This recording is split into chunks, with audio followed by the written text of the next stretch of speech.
The whole world has gone ablaze with AI automation hype. Trillions are being borrowed on credit to dump into AI speculation, marketing, and data center construction. Everything is AI automation, everywhere, all the time. This hype cycle is predicated on a fundamental misunderstanding. We need to be particular about terms. They call it AI automation. Automation is specifically when a production process, which once relied upon non-deterministic human labor, is reduced to the deterministic output of a machine. You can always count on a correct deterministic process to always have the same correct output given a correct input. It is this condition, and only this condition, that allows humans to be cut out of the loop. AI, by nature, is non-deterministic. Therefore, AI automation doesn't exist. AI cannot automate knowledge workers. It is also not a substitute for labor. This is because it is not currently capable of the decoding knowledge and understanding process of cognition. Logically, labor which requires knowledge and understanding cannot be substituted by something that does not have these things. The reason why our current iteration of AI cannot be said to have understanding is complex.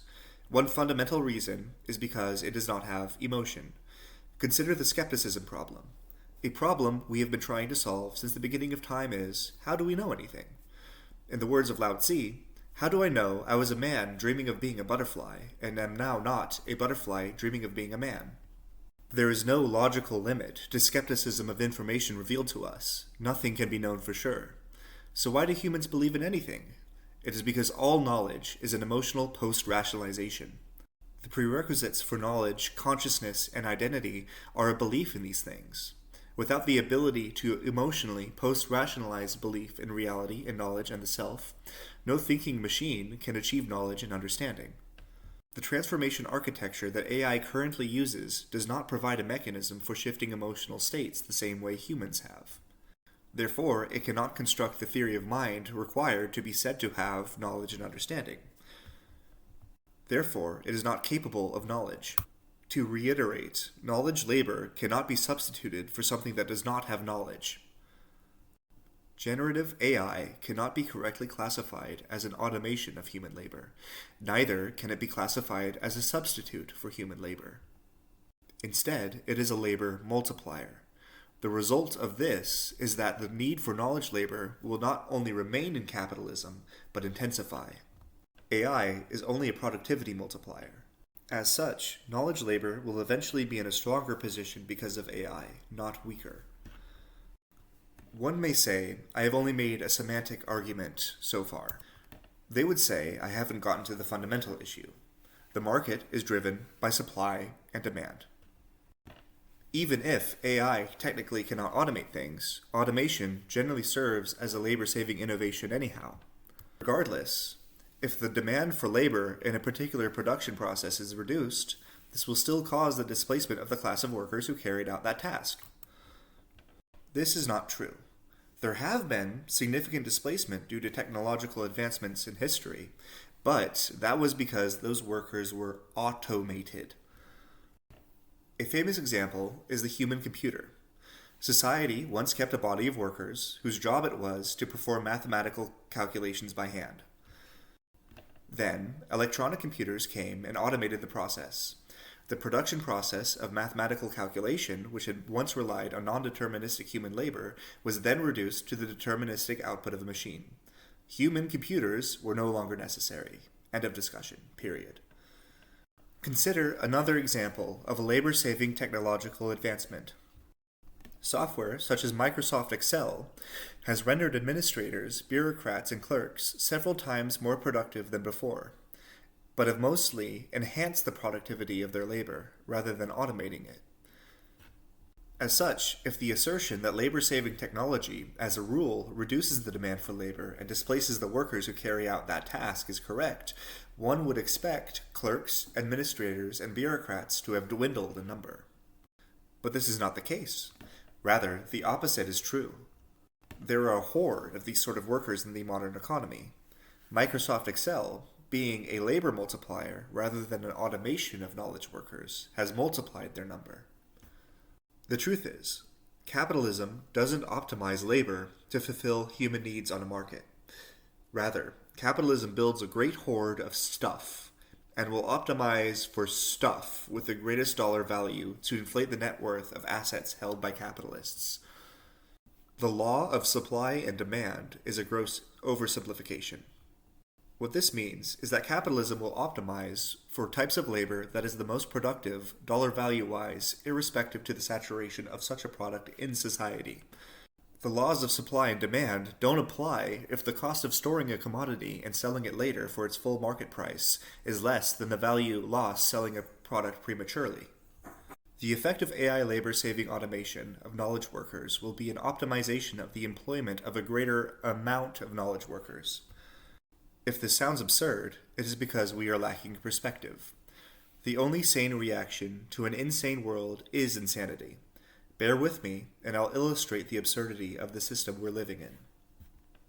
Throughout the United States, warehouses the size of small cities have been constructed, mountains have been hollowed out, human-made chasms deeper and darker than the mines of Moria have been excavated for the singular purpose of storing cheese.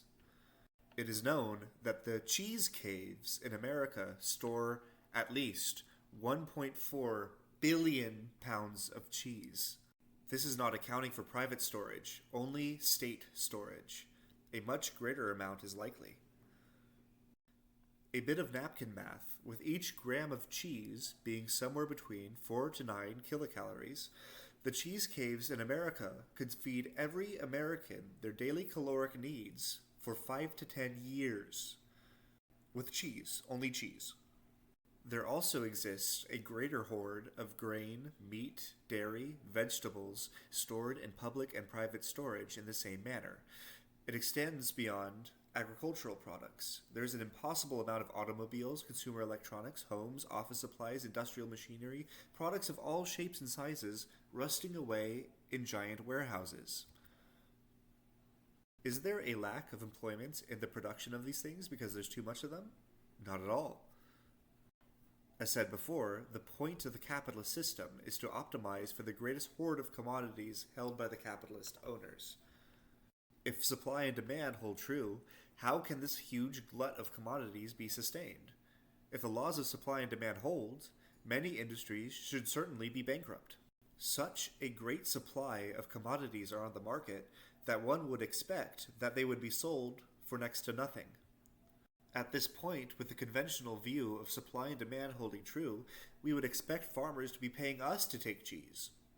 Capitalism is driven by the profit motive, but that truth can be misleading. What firms will do is take on great amounts of debt to optimize for unrealized profit rather than dollars in the hand.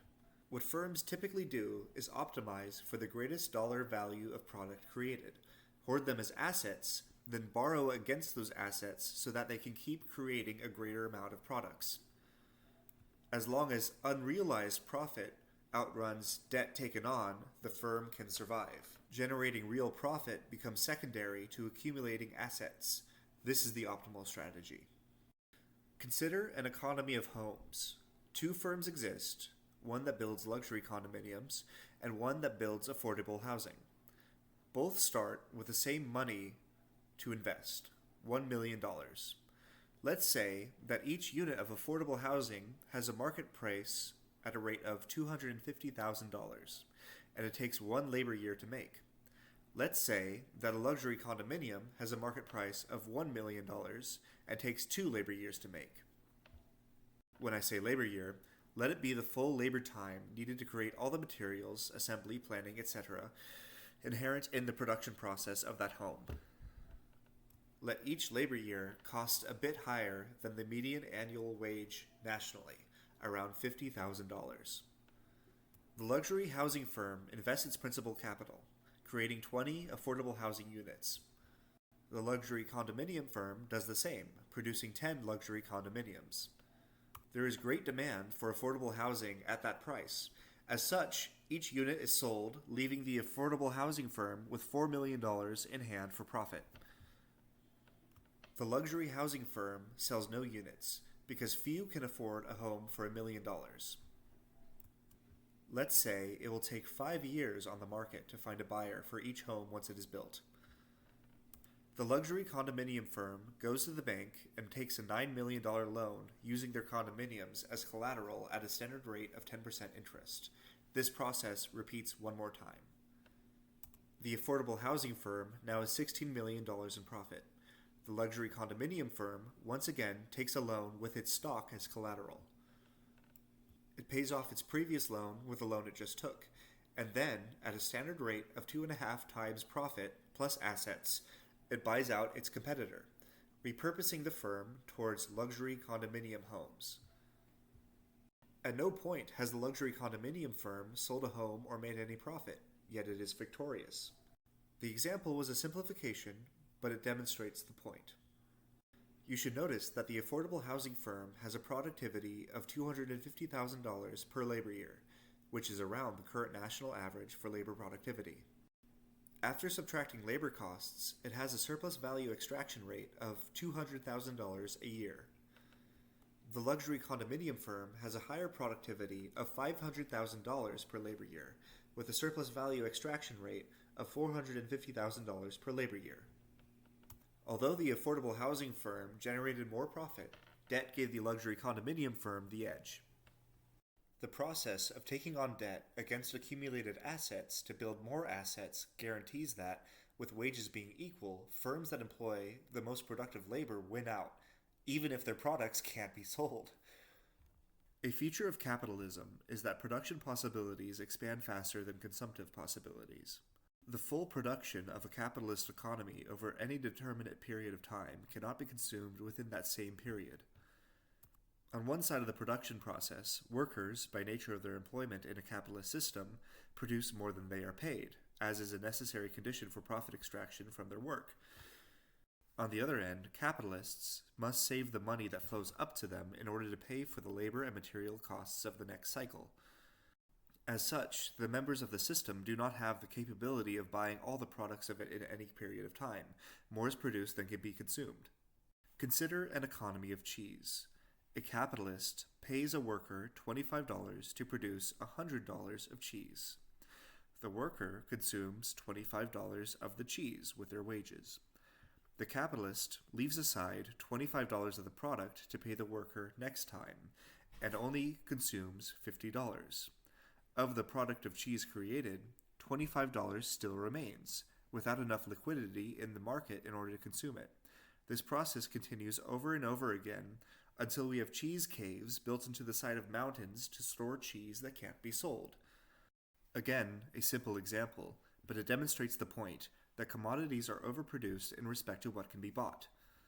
This is a fundamental aspect of capitalism caused by the relationship between worker and capitalist. Unless that underlying relationship is changed, which would necessitate the end of capitalism by definition, then the overproduction problem will continue to progress. As such, there will always be a mound of assets to borrow against to gain money to begin the production process with greater intensity. This is the role of banks in society. Two capitalists meet each other, needing one another's commodities in order so that they may employ their workers to gain profit. But without being able to sell their commodities in order to gain profit to buy each other's commodities, they mediate through a bank that leverages their assets as collateral to loans in equal magnitude so that they can resume the capital accumulation process in full. All in all, the point is that due to fundamental capitalist relations, there is a greater amount of assets to be borrowed against than can ever be bought. This in turn makes borrowing against assets to employ the greatest amount of the most productive labor optimal. As AI is a labor multiplier, a productivity multiplier of knowledge work, rather than an automation or a substitute, this will have the consequence of an optimization for the employment of knowledge workers rather than the opposite in the long term.